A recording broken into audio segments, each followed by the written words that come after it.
Welcome, folks. I'd like to thank you all for joining us tonight for the first installment of the Foundation for Individual Rights in Education's FIRE debates. FIRE is a nonpartisan, nonprofit organization that defends free expression and due process rights on college and university campuses. I'm FIRE's Executive Director, Robert Shibley. After tonight's event, if you want to know more about us, please visit the table located right outside those doors at the top for more information about our programs and how we can help defend your free speech rights here at Texas A&M and how you can defend First Amendment rights across the country. FIRE is sponsoring 4 debates this year at major college campuses across the country, and we're honored to be doing the first one here at Texas A&M. We're bringing high-quality debate to campus to remind students that free inquiry and open discussion play a central role in both education and in democracy, and to show that challenging one another is fun. College should be a time when students learn to speak up and question anything and everything they're told to believe. No viewpoint or opinion should be safe from scrutiny.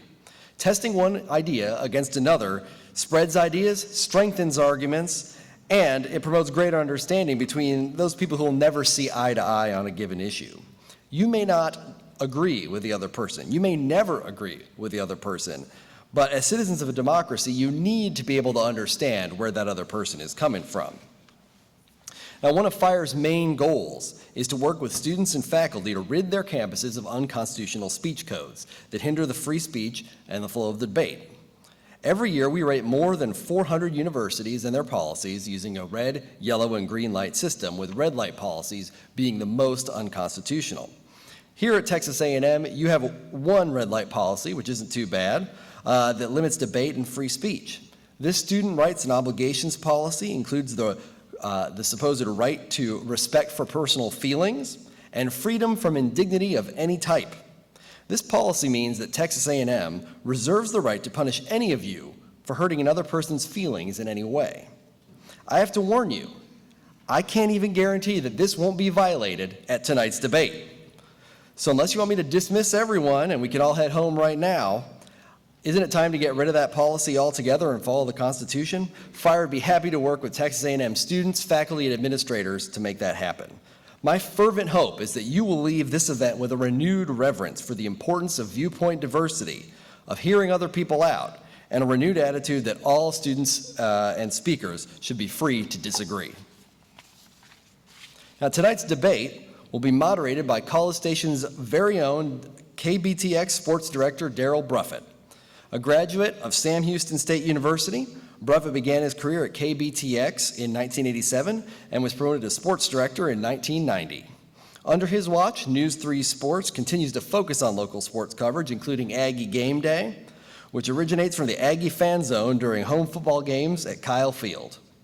KBTX has been awarded multiple Telly Awards for excellence in broadcasting for Aggie Game Day. When Darryl comes out, I'm going to let him introduce tonight's debaters and the motion. College athletes should be allowed to be paid. That's the motion we're going to be debating tonight. And I hope you're all excited to hear what should be a very lively debate between the NCAA's Oliver Luck and ESPN's Jay Billis. Before we begin, I'd also like to thank the Aggie Agora for all they did to help make this event happen. I speak for all of FIRE when I say this event would not be possible without your partnership and your commitment to creating a critical, engaged citizenry here at A&M. While I do hope that you pay close attention to our debaters here tonight, if you do post on social media during the duration of the debate, please use the hashtag FIREDebates. I think we've got it up there. And now, without further ado, I'd like to introduce Darryl Bruffett.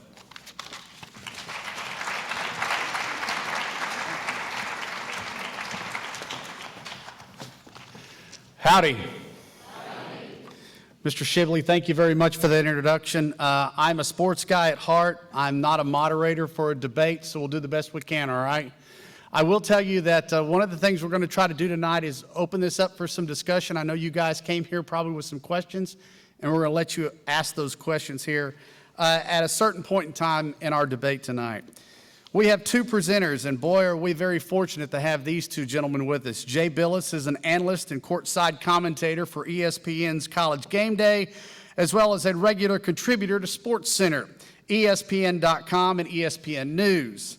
Billis was a student athlete at Duke University, played basketball for the Blue Devils, and scored more than 1,000 points in his college career, helping Duke win the 1986 national championship.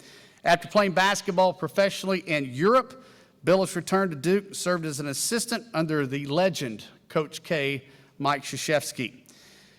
While he was at Duke, Coach Krzyzewski suggested that he get his law degree, and that is what he did. He joins us tonight to argue on the behalf of the motion, college athletes should be allowed to be paid. Our other participant, Oliver Luck, served as an executive vice president of the regulatory affairs for the NCAA since January of 2015. He previously served as the director of athletics and associate vice president for West Virginia University. In college, he played quarterback for the West Virginia football team, and he set a number of school records while there in passing for the Mountaineer football team. And he also led them to a victory over the Florida Gators in the 1981 Peach Bowl. He went on to quarterback in the NFL for my Houston Oilers before earning a JD degree from the University of Texas School of Law. I knew that was coming. Luck eventually made his way to NFL Europe, where he served as the general manager and vice president for the organization, and then the president. Tonight he will be arguing against the motion that college athletes should be allowed to be paid. Please, a round of applause for Jay Billis and Oliver Luck.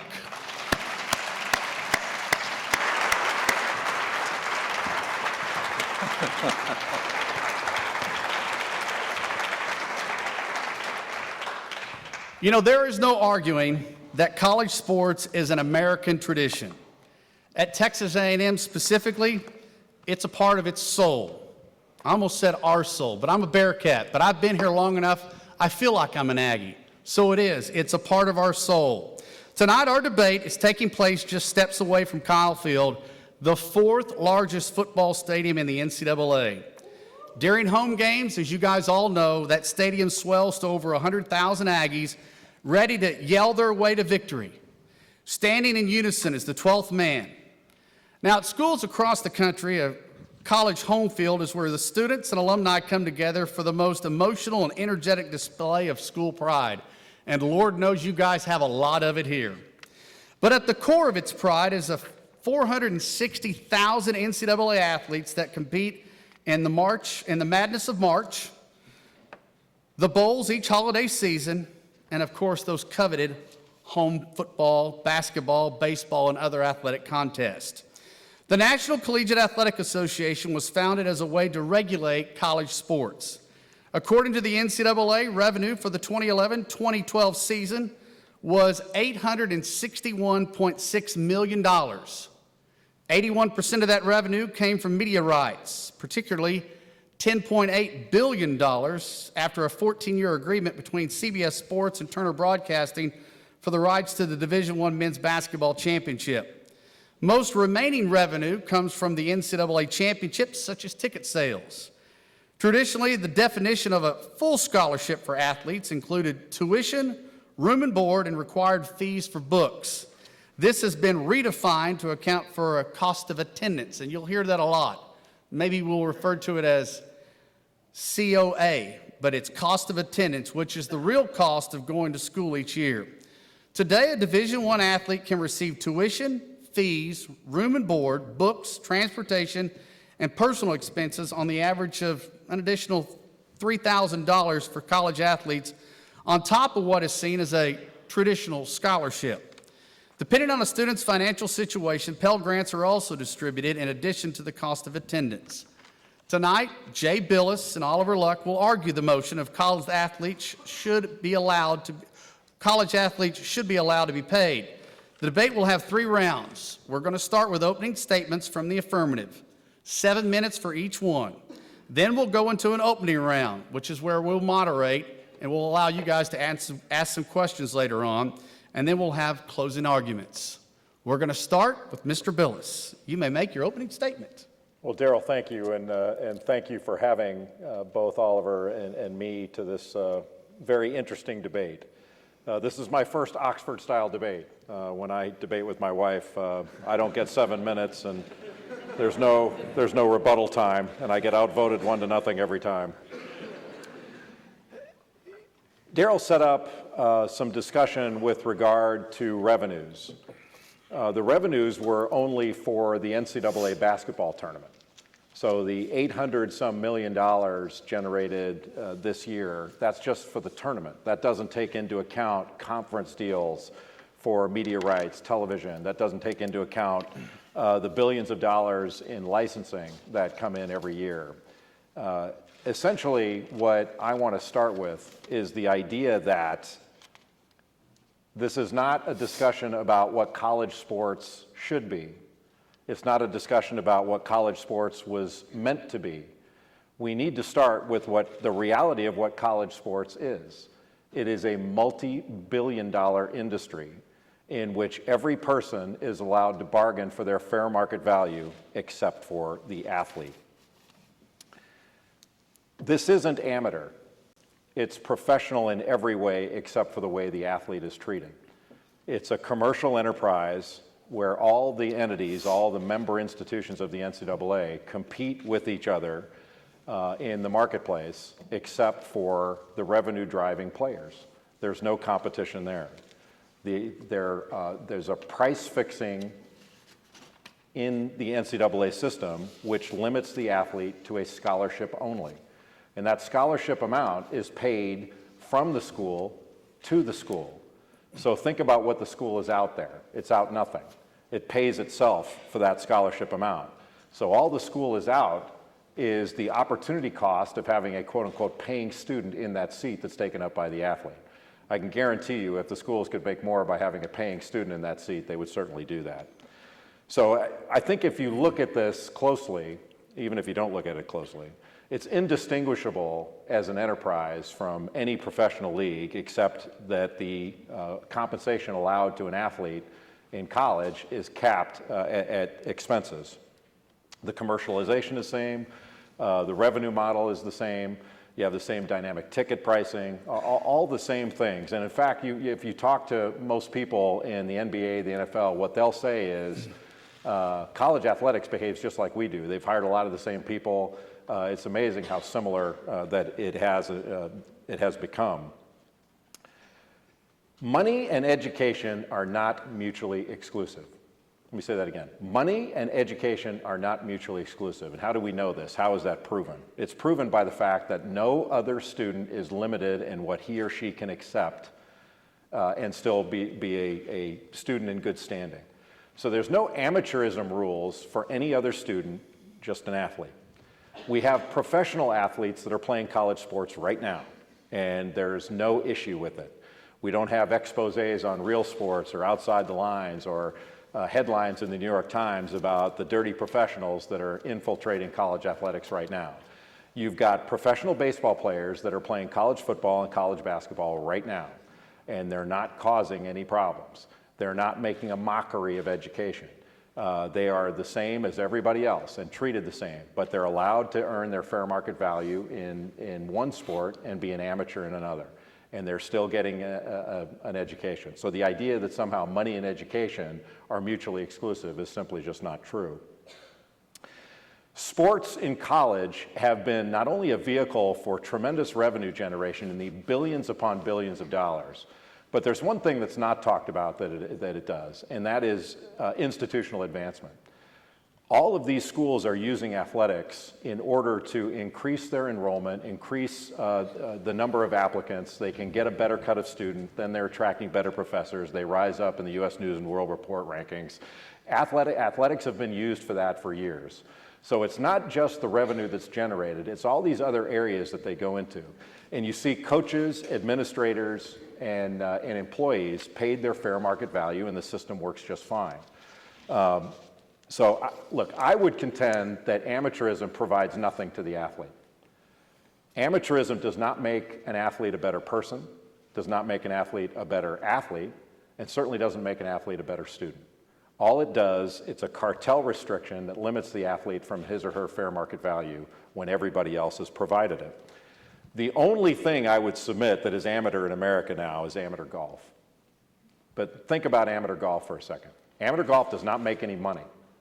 And amateur golfers decide whether they're going to practice, whether they're going to play.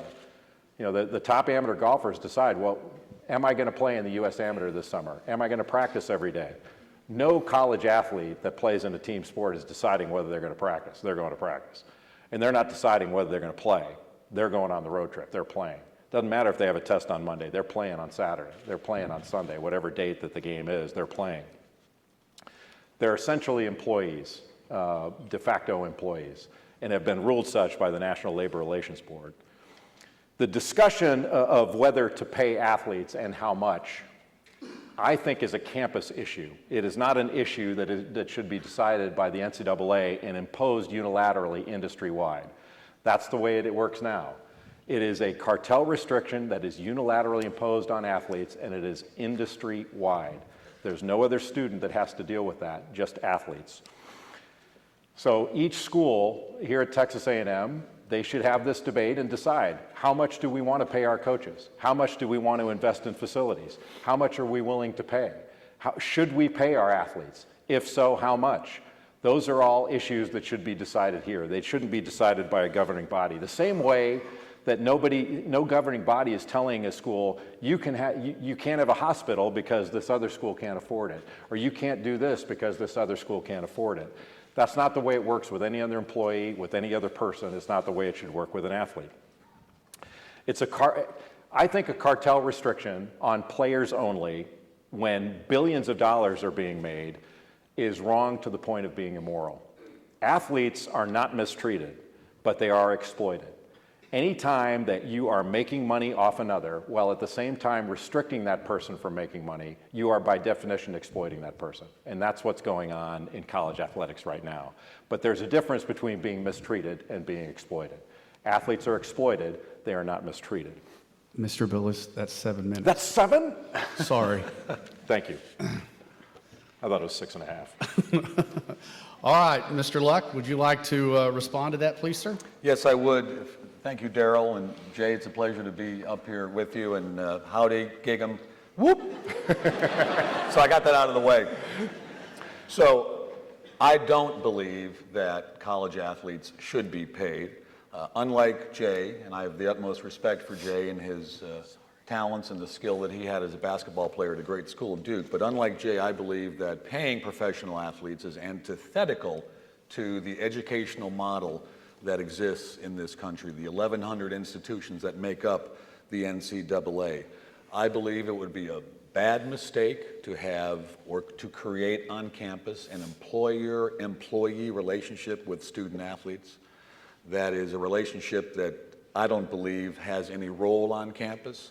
Right now we have a student-teacher or a student-coach relationship, student-mentor. I believe going down the path of an employer-employee relationship would be a mistake. We have a difficult time with students who are athletes and students who are non-athletes emphasizing to those students how important an education can be, right? It's very difficult for many young folks to realize that 4 or 5 or 6 years or perhaps even longer is a worthwhile investment in education because you don't immediately see the payback. So I believe that with the difficulty we have convincing folks of deferring their gratification by getting an education, it would be even more difficult if we had paid employees playing football or basketball or volleyball or whatever sport would need to be the case. Now, there are students who are great athletes who come out of high school who may not be interested in an education, and that's fine. They may want to pursue professional sports. Jay played professionally basketball. I played football professionally.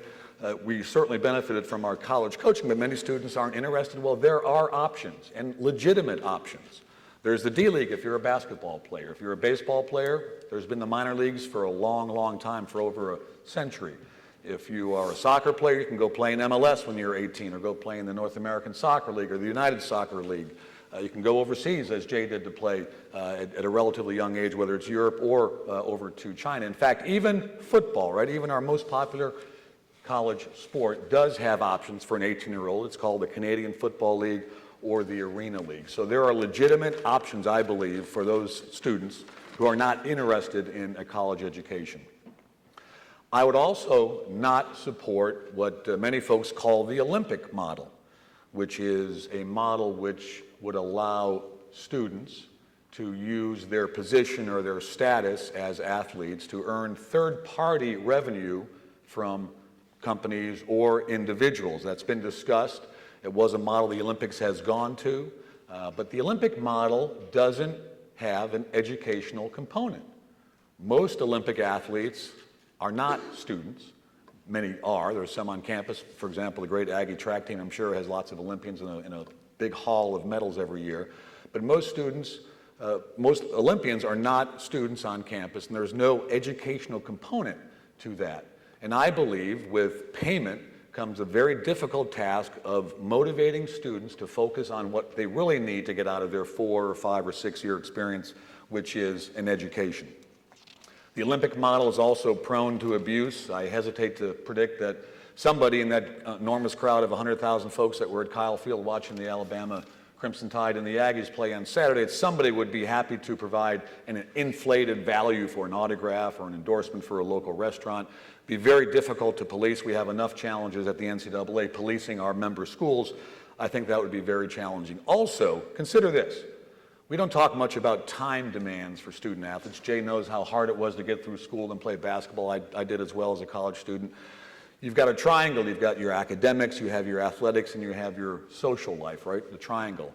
If you turn that triangle into a square and add another component of marketing, promoting yourself, there's just simply no time for a student to do that, particularly an 18, 19-year-old who's not necessarily sophisticated in business and in promotions. But to be positive, I would argue that there are some things that the NCAA can do, as long as they're tethered to education. That's language coming directly out of the Ninth Circuit Court of Appeals decision just a couple of weeks ago. So as long as payments, as long as benefits, as long as support is tethered to education, this is the space, these are the types of things that universities, whether Division I, II, or III, can begin to do for their student athletes. For example, right, athletes complain about not having the opportunity for internships. You're not sort of creating that environment when you're ready to go to work after you graduate. Well, we can create those internships because they're tethered to education.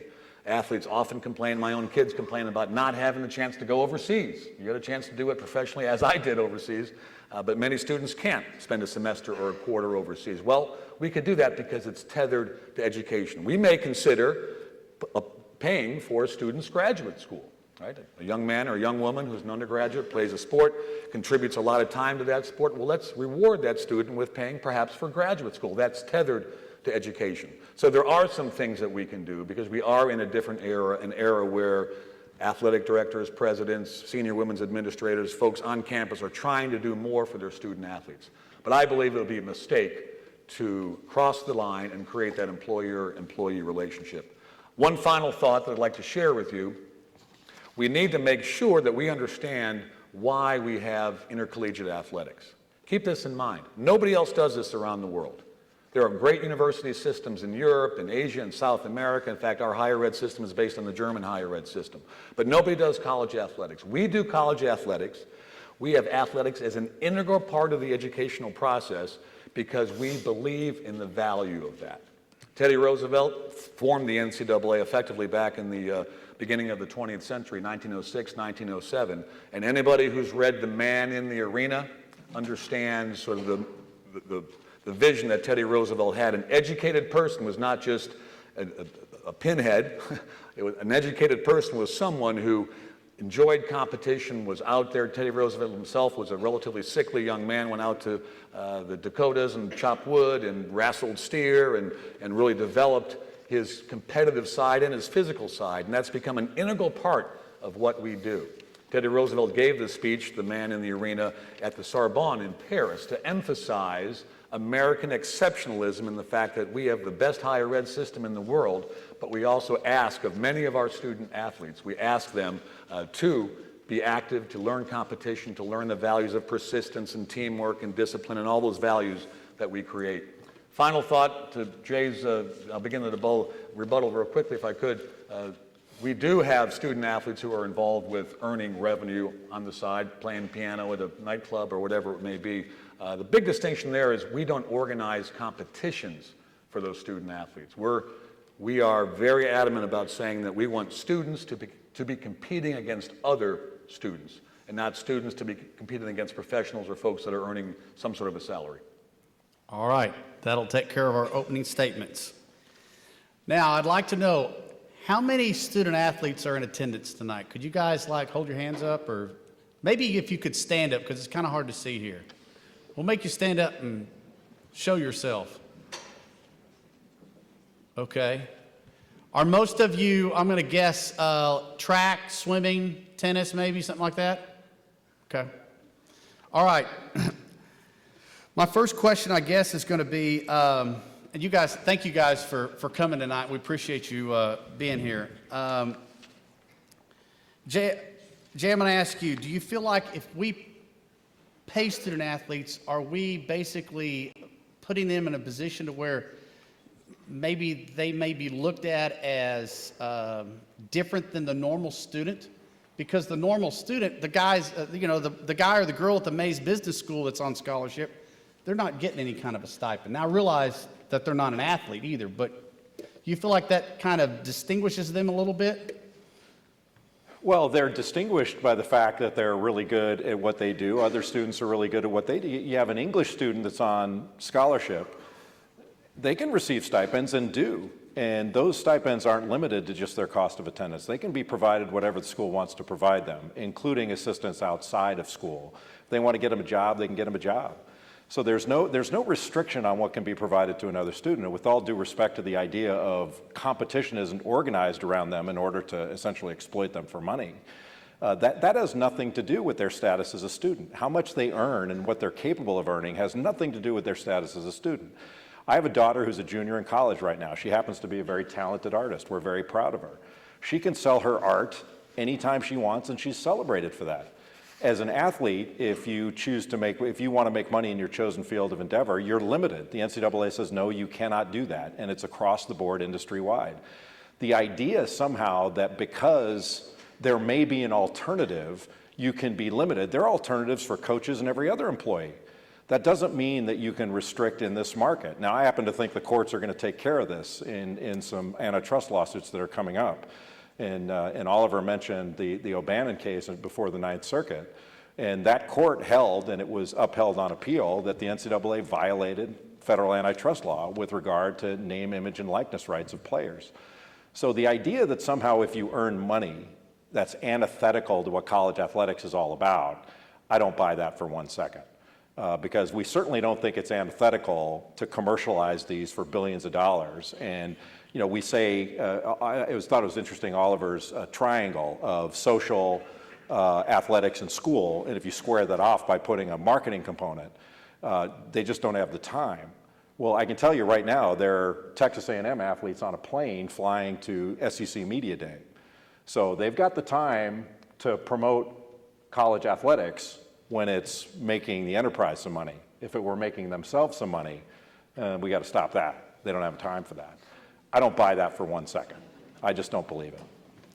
So Oliver, I'll pose you the question. Do you think that it causes a student athlete to be different than the regular student that's going and attending school here? Do you feel like they'll be looked at differently? Well, ultimately, I think student athletes are always looked at a bit differently. When you're in class, you guys know this, when you're in class, folks know that you're a ball player, whether it's a tennis player, a swimmer, a football player, a basketball player. So that's not uncommon. I think that's been the case for decades. What's important to the NCAA, and it's easy to roll our eyes, and I've been guilty of that occasionally as well. What's important, though, is to emphasize the educational value that a scholarship offers. We have so many first-generation family members going to college on athletic scholarships. Jay mentioned that universities, our athletic departments are responsible for paying the school, paying themselves effectively. I can tell you, as an AD at West Virginia, my alma mater, I wrote a check every year for $9 million. $9 million, and turned it over to my central administration for the value of all the athletic scholarships. That was money that we raised. So there's a transfer that's taking place, but what's important is the educational value. And I think where Jay and I differ, and I certainly respect his opinion, is that in my mind, college athletics the opportunity to go out and earn money would distract in a very significant way students from pursuing what they really need to pursue, which is their education. There's plenty of time to earn dollars, plenty of time to earn money, and if a student is dead set on doing that, he or she can make that decision to go leave early, play professionally perhaps, or whatever it may be. So the value that we need to focus on, and I think we've done a relatively good job, and there are exceptions, right? We've got 460,000 student athletes, as Darryl mentioned, so you got some folks who are going to slip through the cracks. But what we need to emphasize is the value of that education, because that is what is going to make that young man or young woman a success. That is what's going to help close the inequality gap in this country. And our belief, from talking to college presidents and athletic directors and virtually anybody in our business, the folks believe that having the opportunity to go out and do an autograph signing or go do an endorsement or whatever it may be really distracts that young person from what's really important, which is the educational component. Athletics is important. We were both athletes. I loved playing and enjoyed the competition, but what I took away from my 4 years as a college football player was not how fun it was to play in a game and throw a touchdown pass, but the values that I learned. Most importantly, the value of having almost two avocations at the same time, which is balancing your time. That served me very well in the 30-some years since I've been playing college football. So I think Jay and I just disagree that the educational component in Jay's mind should somehow allow a student to monetize himself or herself. I think in that college space that I certainly, and the NCAA certainly disagrees. All right, my next question is about Johnny Manziel. You talked about the fact that you have an opportunity to move on. Well, Johnny wins the Heisman as a redshirt freshman. He can't go to the NFL. So, and there was no hotter commodity, I know in College Station, but probably in the nation, than Johnny was in his number 2. It seems as though he was somewhat handcuffed and not having the ability to basically strike while the iron is hot and try to make some money, try to, I guess, work on his brand, or I don't want to say image because that wasn't really good, but to work on his brand a little bit.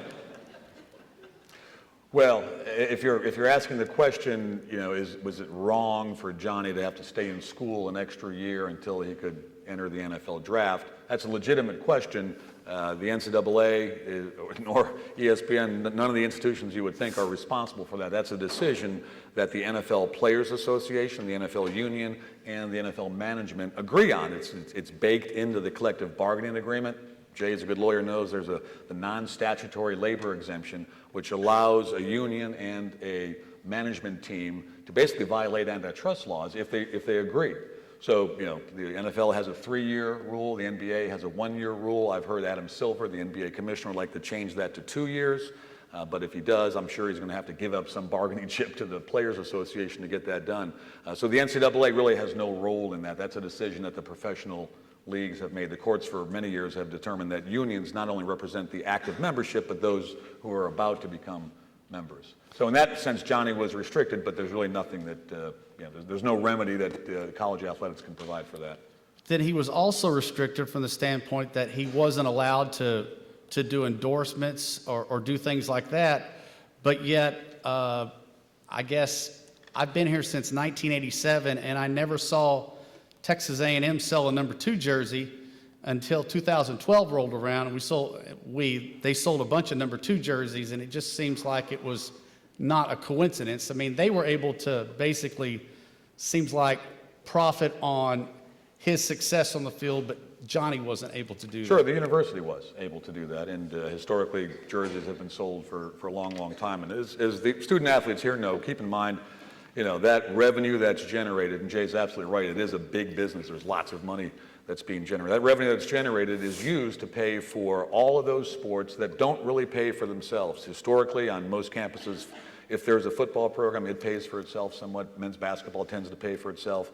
There are some exceptions beyond that, maybe some baseball teams in the southern part of the country, perhaps even here in Aggie land, but otherwise, all of the other sports, the Olympic sports, whether it's a crew team, a tennis team, a swim team, a soccer team, are all sports that don't generate the revenue to cover their costs. So that money is really used. It's a lousy business model in a sense, right? If General Electric had 18 divisions and only 2 of them were profitable, they probably wouldn't keep those other 16 for very long. But we believe that there's some solidarity on campus amongst athletes, that it's important to have broad-based programming, that tennis players and soccer players are every bit as important as our revenue athletes.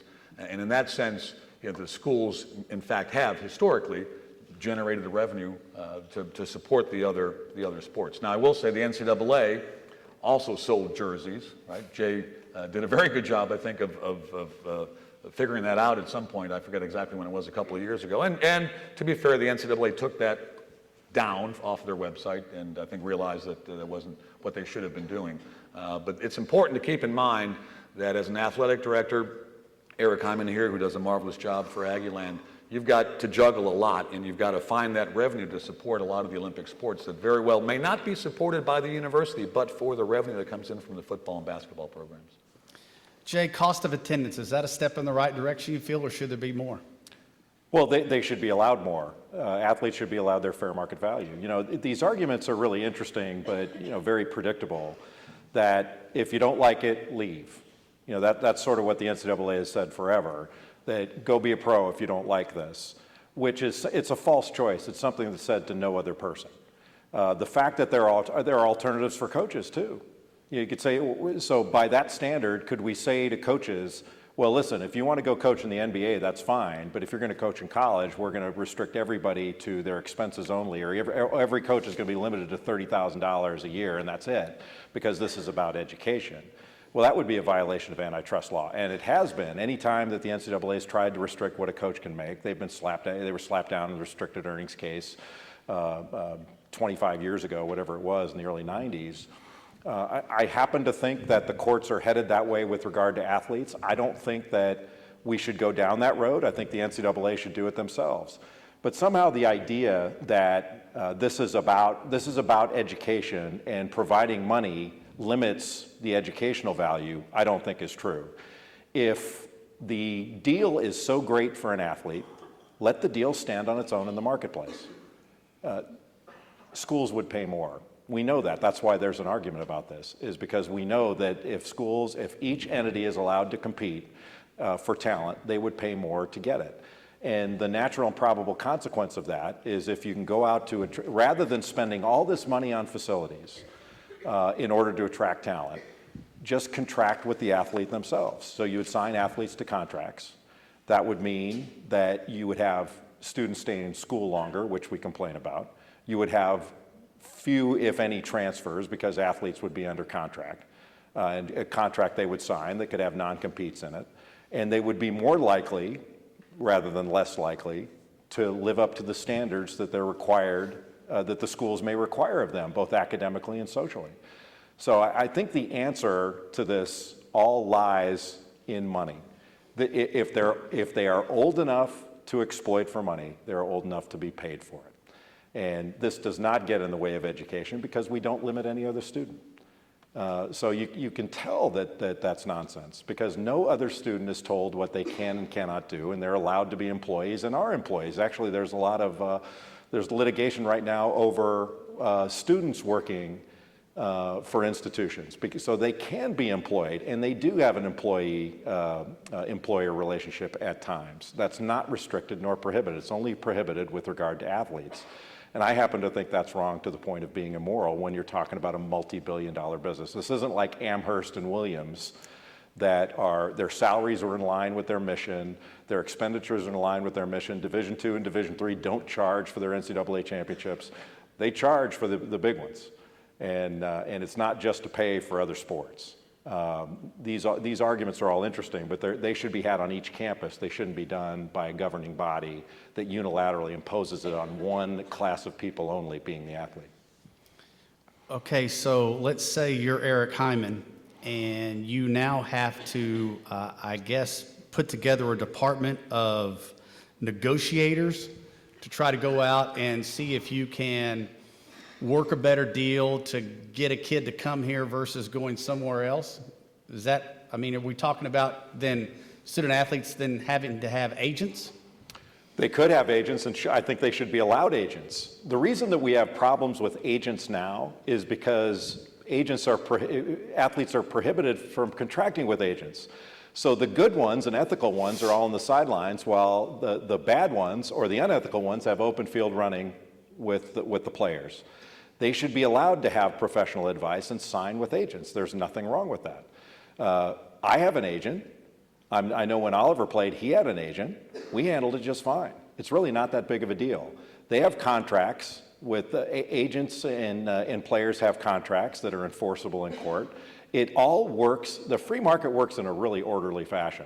And it's remarkable. I don't know how many employees, I know there's 60,000 students here at Texas A&M. I don't know how many employees there are, but there've got to be a lot. The idea that we couldn't make rational decisions with regard to who to pay and how much, it strains the mind, really. We can decide who to recruit. They don't have any problem deciding who to play. And then they have a real problem deciding who to pay. They know how to pay their coaches. They know how to pay every staff employee, every staff member. But boy, it all fall apart. This whole multi-billion-dollar industry teeters upon the athlete being amateur. Just doesn't pass the laugh test. So Oliver, would you like to see the influx of agents in college athletics? No, I would not, and I don't know any of my colleagues who would welcome that influx. And I'll read one sentence from the most recent court decision from the Ninth Circuit. This was the appellate decision on the so-called O'Bannon case.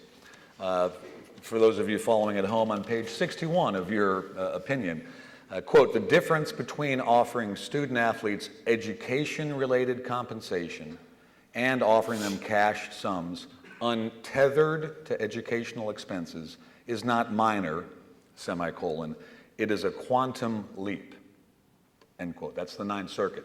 So historically, this notion of amateurism has received deference from the courts. Amateurism is not professional sports.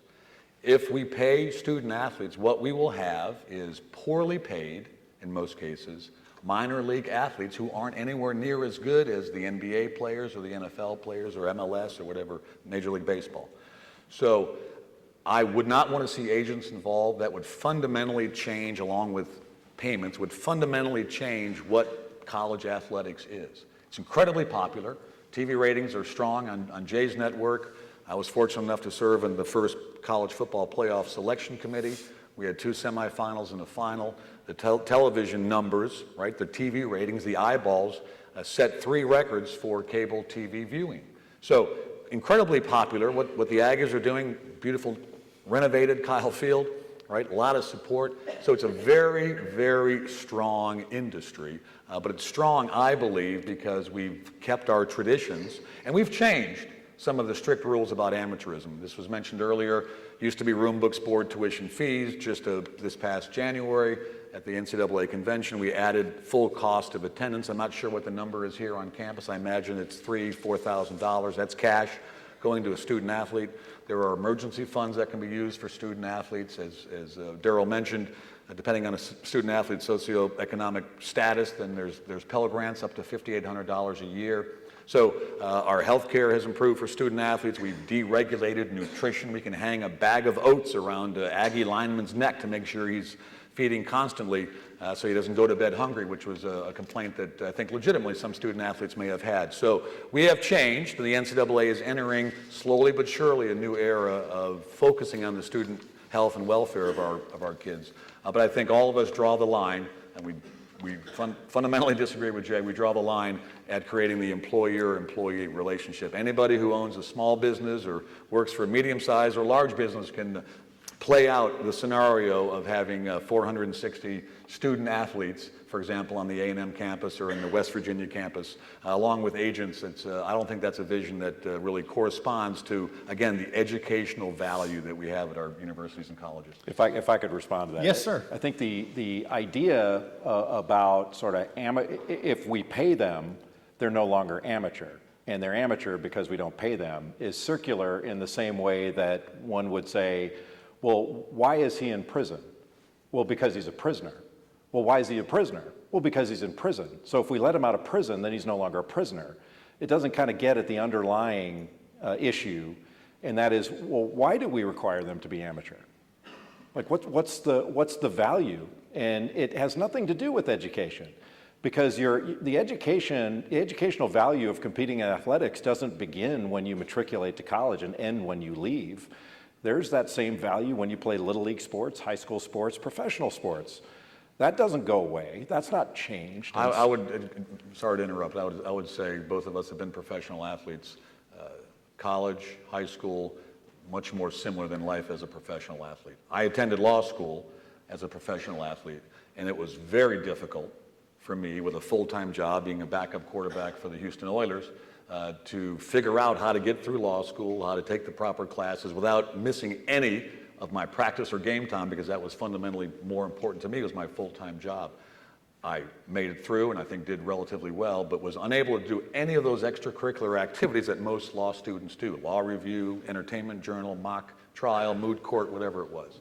So I think that a high school student and a college student are in a sense very synonymous, because they're both going through that phase where they have to learn, right? The key to success in this country, I believe, is education. It's one of the reasons that this country has flourished, with first-generation family members continually pushing their kids to go to college.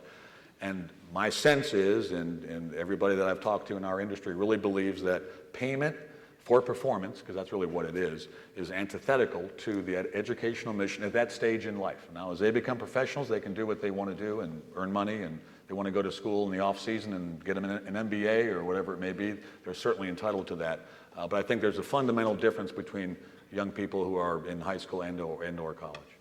Yeah, the fundamental difference is you've just chosen not to pay them. There'd be no difference if they were allowed pay, because that you found it difficult doesn't mean that everybody should be restricted. If you chose not to accept your compensation to make it easier to be a law student, that's fine.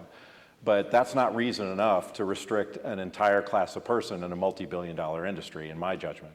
And so we go from one portion of it being antithetical to what college athletics is all about, to talking about, well, it's really popular.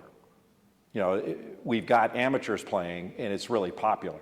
So the fact that coaches went from making, when Oliver and I played, to making $75,000 a year to now making $7.5 million, or my old coach, who deserves, in my judgment, every penny he gets, making $9-10 million a year, that doesn't cause the public to turn their television sets off or offend their sensibilities. But what we say is the person that we've never provided anything more than their expenses, and we're only providing a little bit more now because we see a train coming at us in litigation, we'll say, well, boy, if we give them more, then all of a sudden the goose that laid the golden egg is going to be killed, and dogs and cats are going to be living together, nobody's going to watch anymore, and this multi-billion-dollar industry is going to cease to be. No economist, no reasonable economist would agree with that. The idea somehow that this entire multi-billion-dollar industry teeters upon the athlete being amateur just simply isn't true. And in fact, it's demonstrably untrue. So I think these are all great discussions for each university to have on their own campus to decide, what is it we want to do? Do we want to be like Williams College and perform at that level? Or do we want to compete with Ohio State and West Virginia and UCLA and play on the highest level? That's all fine. There's nothing wrong with that. To me, the choice, and Oliver had mentioned before about the choice of, hey, if you want to go play in the D League, go ahead. If you want to go play in Canada, go ahead. The industry or not is not choice. That's a false choice. And no other person is asked to make that decision. I think choice resides in the schools. Hey, if you don't want to pay, don't pay. Or if you want to pay less than somebody else, that's fine. But the idea that this should be unilaterally imposed on athletes when everybody else is making their fair market value and the athletes are being used to make money, I think that's fundamentally wrong. And it's got to be remedied, I think, because I think the athletes are going to, at some point, realize their value. And as the money continues to grow and the chasm that exists between this idea of amateurism and the commercial enterprise that says that continues to grow, and it will. They're going to make more and more money. And we're signing bigger contracts. The Big Ten's about to sign a gigantic contract. The college football playoff just started after years of us being told they'll never have a football playoff. We can never do it. It's too complicated. We can't do it. In a year they did it. They made $1 billion. And that's going to keep going up. It's a huge industry, and the athlete shouldn't be cut out. Well, we're happy to see that money go up, to be honest with you, right? Because it goes back at the end of the day to the schools to support all of the broad-based programming that we believe is very important. Do you believe also in the broad-based paying This has of turned out to be coaches? real easy. But the broad-based paying of, is it antithetical to sign these gigantic apparel deals and the students are being used, the quote-unquote student athlete is being used as a billboard in that regard? Does that bother you? Or does what coaches, when we're talking about what's antithetical, is it antithetical to what college is about to pay coaches the amount of money they're paid? Because when we're talking about the money going back to the programs, what we're talking about is coaches being paid an extraordinary amount of money. Administrators, with all due respect, being paid an extraordinary amount of money in what's said to be, athletics for the kids, like this is the Little League World Series. No, it's a challenge as an administrator who loves this system to justify some of the coaching salaries. So no question about that. Everybody's familiar with it. I'm not sure what the Aggies paid Kevin Sumlin. He's a great coach, a lot of money, and I'm sure Kevin is very comfortable. So that is a difficult thing to, quite honestly, to justify. Jay's absolutely right. Years ago, the NCAA tried to limit coaches' salaries, and that was held to be an antitrust violation, the so-called restricted earnings case. So we have not found, quite honestly, a mechanism to do that because, Duke paying Coach K, whatever, he might earn every penny of it, but it's a relatively difficult thing to justify. But it doesn't change, in my mind, the rationale because those are adults, right? We are talking about college students, age 18 through 22, whatever it may be, 23. Which most people would call adults. No, they are in many respects adults, right? They can go serve in the military. Like the law. Can't go drink The a law beer. calls them adults. Correct, but there's a lot still of in loco parentis on campus with athletic programs because ultimately teams are responsible for the health and safety of those student athletes, for the schedules that they operate, to make sure they have the support they need academically, the support they need athletically, medically, whatever mental health issues. Those are all relatively important issues. So it's a challenging space. There's no question about that. But I think we'd be worse off, right, with the challenges we have convincing young men and young women of the value of higher ed and the value of 4 or 5 years of education to get a degree. We'd be worse off if we were paying those student athletes because, quite honestly, it doesn't make sense to me to figure that into the equation of what they have to do. There's a lot of time demands on our student athletes. It's a very challenging period. And to add another layer of hustling out there for some sponsorship deals or promotional deals when they only have a couple of hours and they're tired and they need to study and they've got to get their rest and they've got games coming up, seems to me to really cut right at the heart of what the educational experience should be like. Okay, I promised you guys a chance to ask a couple of questions, and we're probably going to have a chance to take 2 questions before these guys make their closing comments. So whoever wants to ask a question, hustle on down to the front here and let's get it asked, okay? Who wants to do it? All right. Go ahead. You, sir, to the right, to my right. I guess it's my right, your left. Go ahead. I benefited from sitting up front, though. Can you my identify question- yourself and tell us what your major is and your classification here? Yes, my name is Michael Wood. I'm a senior communication major here at Texas A&M. My question is, my question is 2-part. So, do you truly, this I guess is for Mr. Luck, do you truly believe that the CFL and the Arena Football League are legitimate options for entering the NFL? When we see players who go to the CFL and the Arena Football League, and no disrespect to them, but that's kind of where their careers go to die. Do you truly believe that players go there and they have a better chance or a comparable chance to step up from there as opposed to the NCAA? I mean, clearly the Arena League and the CFL are inferior in terms of caliber and playing quality to the National Football League. It still nonetheless is an option. But the reality is it's sort of a false dichotomy because very few students coming out of high school at age 18 or 19 are physically prepared to play in the National Football League. There's a Herschel Walker every now and then that maybe could have done that, but the vast majority of those kids need time to develop and grow, and certainly college has been traditional feeding ground or traditional system to create NFL players. But there are other options, and I think it's important for students to realize that if they really have no interest in an education, then quite honestly, they shouldn't be attending one of our schools, because ultimately, Texas A&M, while it has a great football program, a great legacy, great track program, baseball, Texas A&M is first and foremost an institute of higher learning.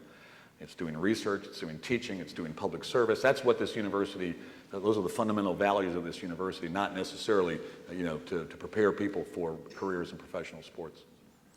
Okay, can I ask my part two? Go right ahead, sir. Okay, what would you say to a player like Connor Halliday? He was the Washington State University quarterback, I guess 2 years ago, who played his entire college career, senior year, was a for sure draft pick, passed for the most passing yards, I think broke the record for most passing yards in a single football game. And then he goes down in like the 6th game of his senior season, breaks his leg, and never plays football again.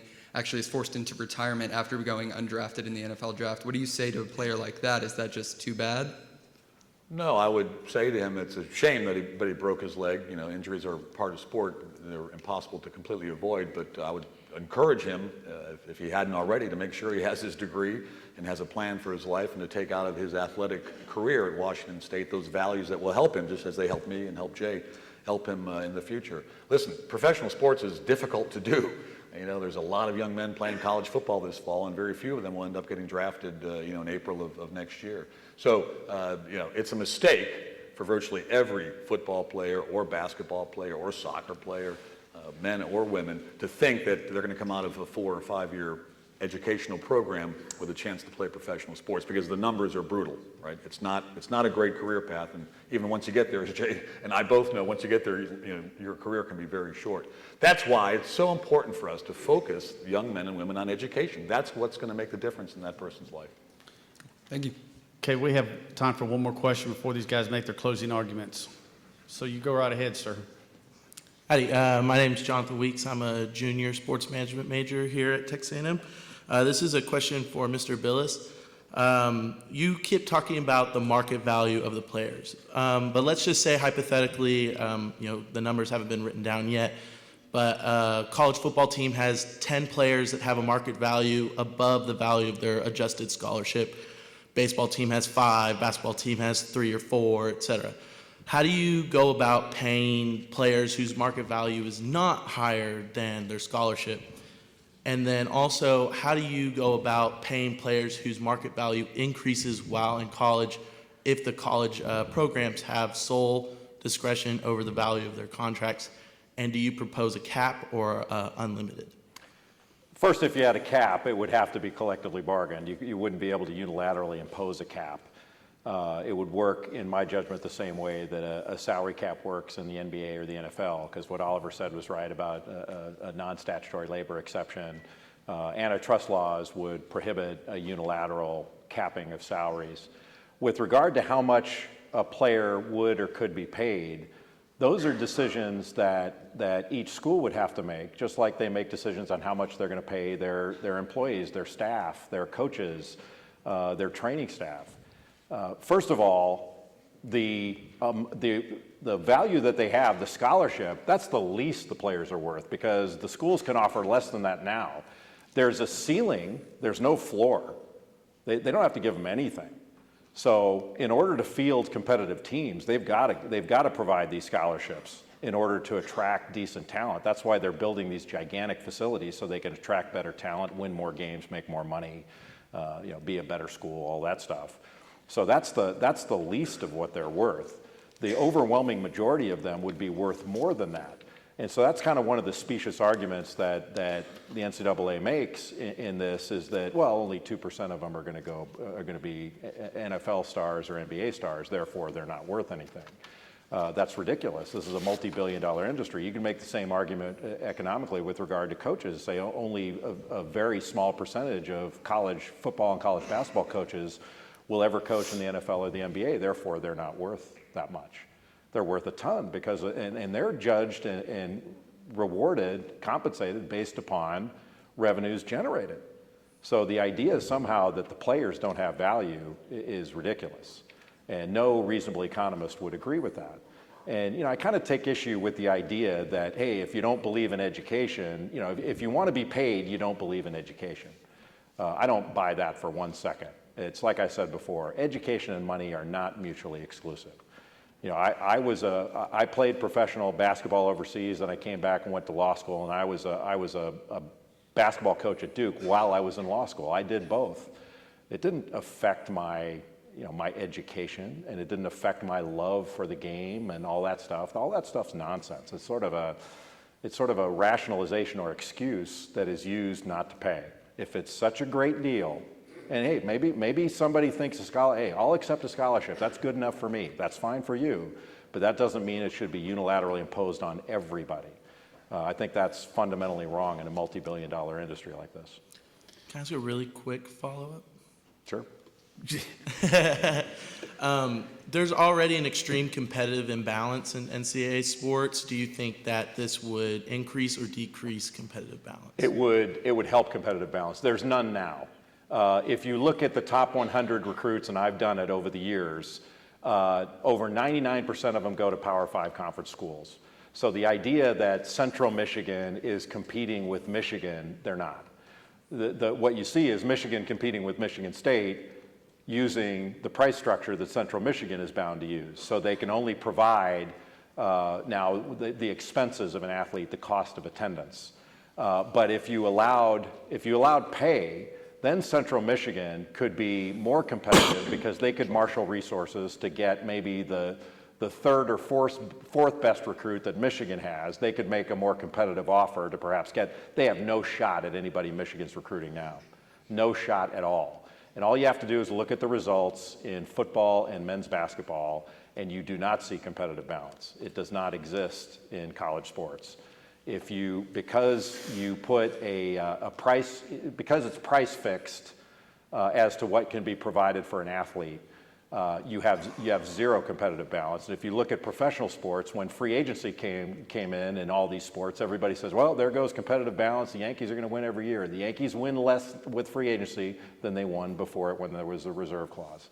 And that's true in every other major professional sport as well. Thank you. All right, thank you guys very much. Of course, tonight's debate was college athletes should be allowed to be paid. We let Mr. Billis start this argument. We're going to let Oliver Luck, we're going to let you close, and we'll let Jay finish up after that. Thank you, Darryl. I'll make a stirring closing by doing something very lawyerly, which is quoting, again, from a different part of the opinion from the Ninth Circuit Court of Appeals regarding the O'Bannon case. And this is Ninth Circuit Court of Appeals out in California.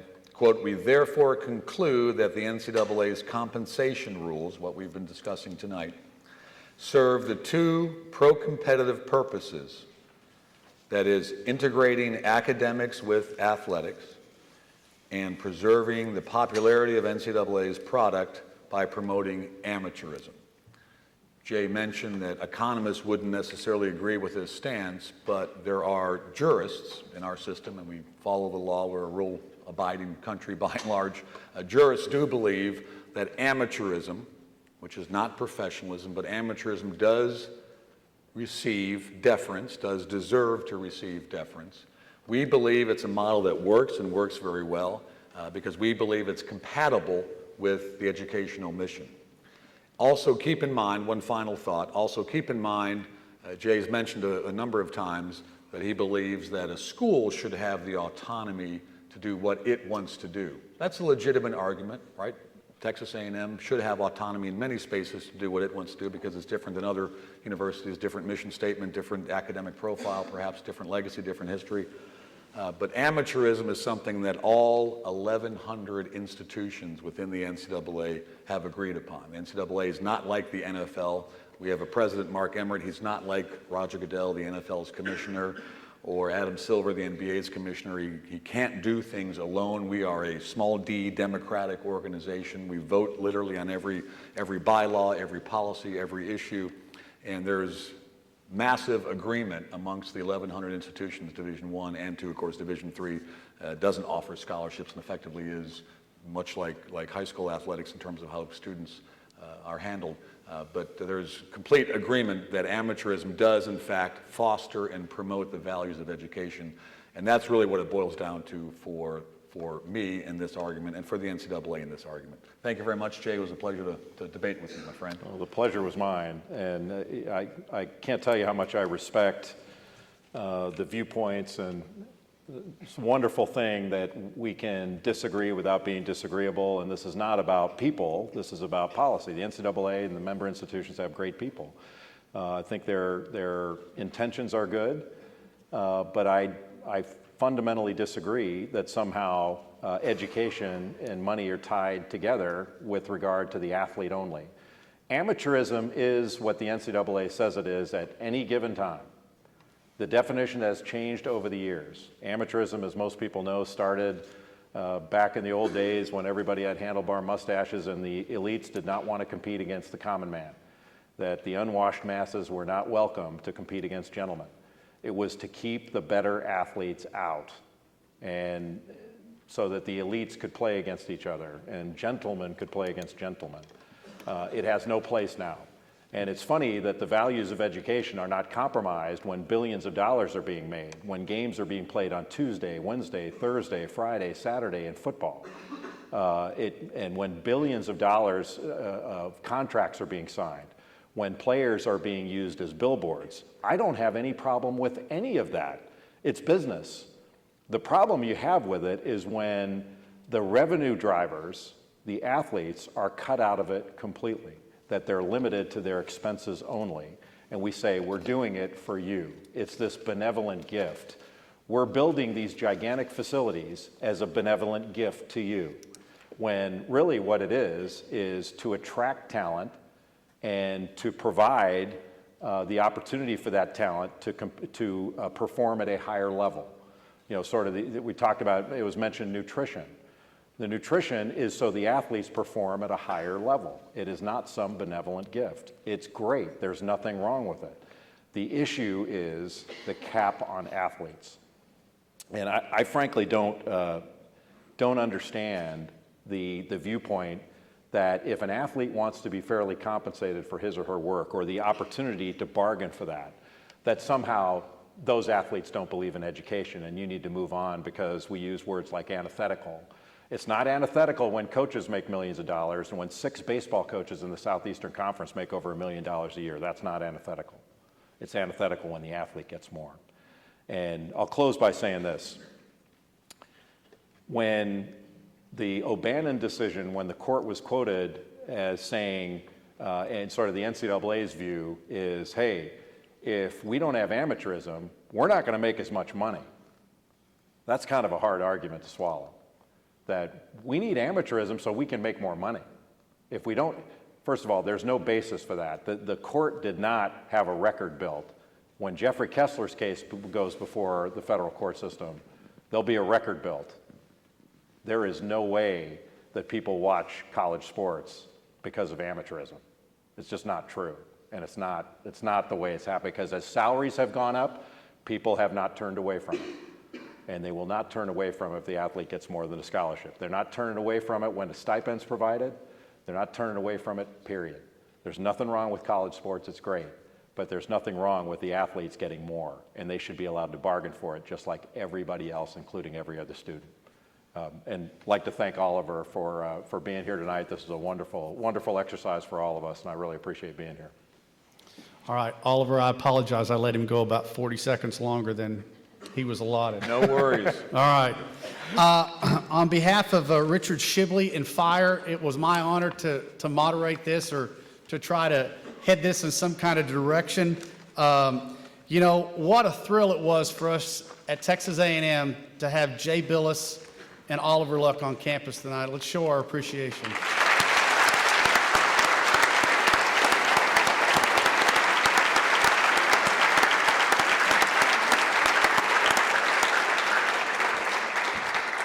All right, thank you guys very much for being here, and let's beat the hell out of Ole Miss. That was great. Good job. Thank you guys very much. That was a pleasure.